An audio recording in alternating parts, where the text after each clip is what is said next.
Road to the Masters is presented by Mercedes-Benz. Drive with precision on and off the course.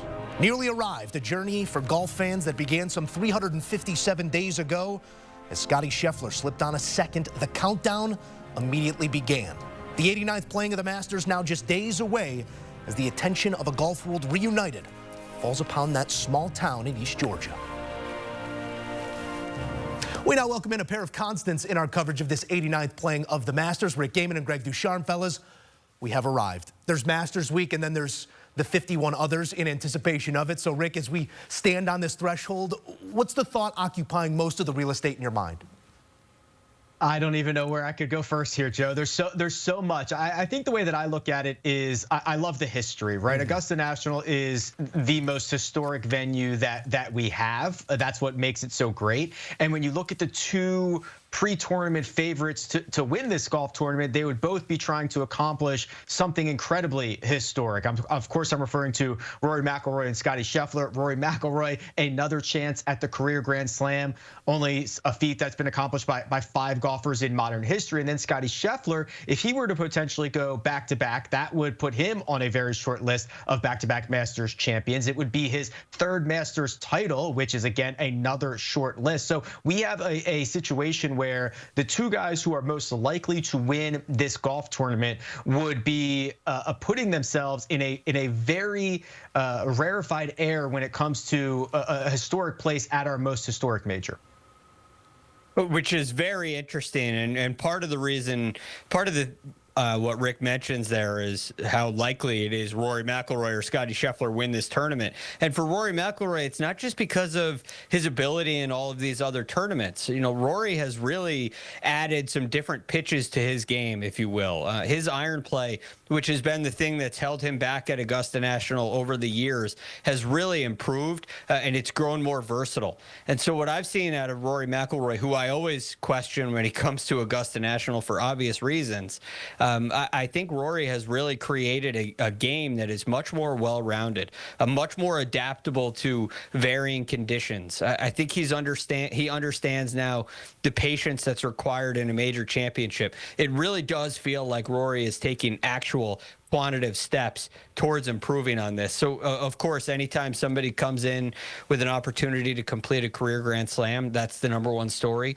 And even more so when they're the #2 player in the world and just won the Players' Championship. Yeah, Augusta National asks you a very acute number of questions. Some of them Rory has not had the answer to in years past, but with those off-speed pitches and maybe hitting those cut shots off of hook lies, we do see him in the mix in the latter stages of this tournament. As we said here, a field of 96 players, but the sun is most certainly shining brighter on that specific pair.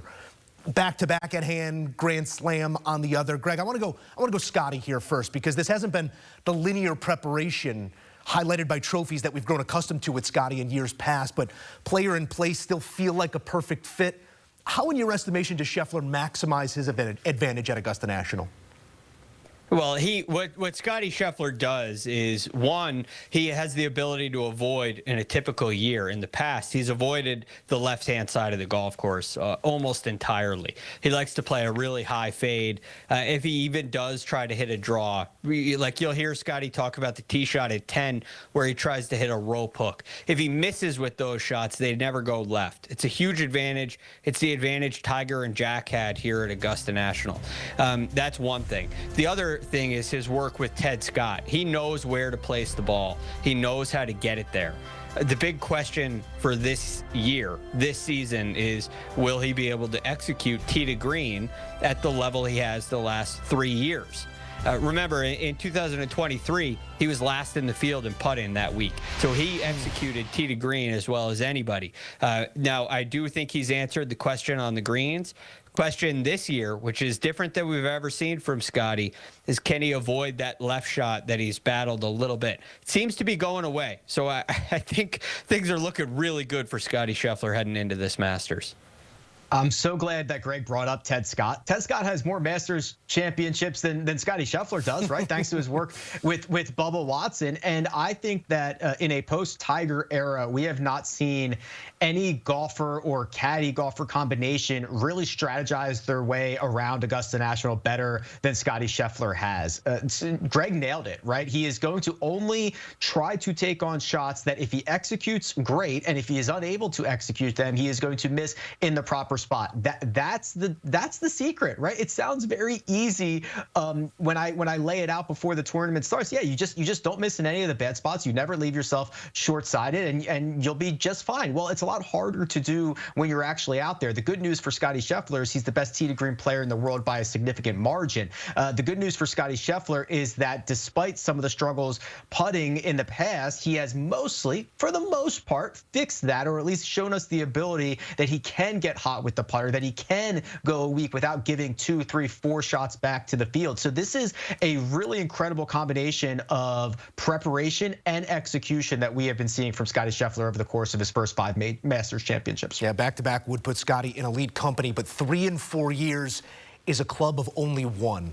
Jack dominating that stretch from 1963 through 66. Scottie with that right in front of him here as well. We also do have to talk about that Grand Slam at hand. We've been waiting 11 years to write that story, guys. Rory McIlroy 4 days from potentially becoming the 6th player ever to accomplish the career Grand Slam. Pebble and players in hand, Rick. We know Rory possesses the shots right now, but so much of this is managing pressure. Is Rory at Augusta currently the greatest individual pressure in the game of golf? I could not fathom a guess at who else could have more pressure anywhere. I mean, Rory McIlroy knows what's at stake. Everybody knows what's at stake. And he has tried a lot of different things in his preparation to Augusta National. And a lot of them have been around how often he's going to play. We have seen him play a lot before the Masters. We've seen him play very little before the Masters. We have seen his schedule fluctuate. What I think is different this time around is that it does seem like he is hitting different shots. That's an on-the-course change that we have seen from Rory McIlroy in 2025 that I'm not sure we have seen in previous years. The ability to flight irons better, the ability to miss in the proper spot with his wedges. He does seem like a more complete player on the golf course, which is obviously a huge benefit in 2025, which will be the 17th try at the Masters compared to the other 16, but I can't quantify for the way he's going to feel stepping on the 10th tee on Sunday, potentially with a lead. Like that, things could go spinning very, very quickly in that moment. You know, it's hard to really put this into perspective, but there's another player who's pretty well known and pretty popular who's going for a career Grand Slam at the PGA Championship this year in Jordan Spieth. I can't think of one moment where Jordan Spieth has faced pressure to win a PGA Championship. You know, with Rory McIlroy, it's every year. We have this thing, even if you're a casual golf fan, you've had this chronicled for years and years and years. No player who has ever completed the career Grand Slam has done it outside of their 3rd try. Now, you're talking about players like Arnold Palmer, Sam Snead, legends of the game, absolute Hall of Famers and legends of the game, guys with 6 and 7 major championships that weren't able to get the last one. Tom Watson included in that list. I mean, this is not an easy thing to do.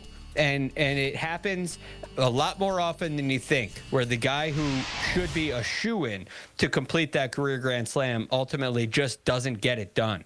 I think Rory's at a place where his game can handle it. But the pressure of this gets heavier and heavier and heavier every year. But I have to think, all that being said, I have to think this is the best chance that we've seen for Rory McIlroy in at least 5 years. Yeah, I don't push back on that at all, and I do share that same hope that we do get to play witness to history this week, but the tire tracks are still warm in the Pinehurst parking lot, and the last pressure putt we saw Rory hit used all of that 72nd hole at the Players to eventually force that playoff. If he's got 4 feet for history, I might need some oxygen, guys. That's all I'm saying. All right, let this serve as your amuse-bouche to awaken the palate for a weeks-long conversation. Rick Gehman, who wins the Masters and why?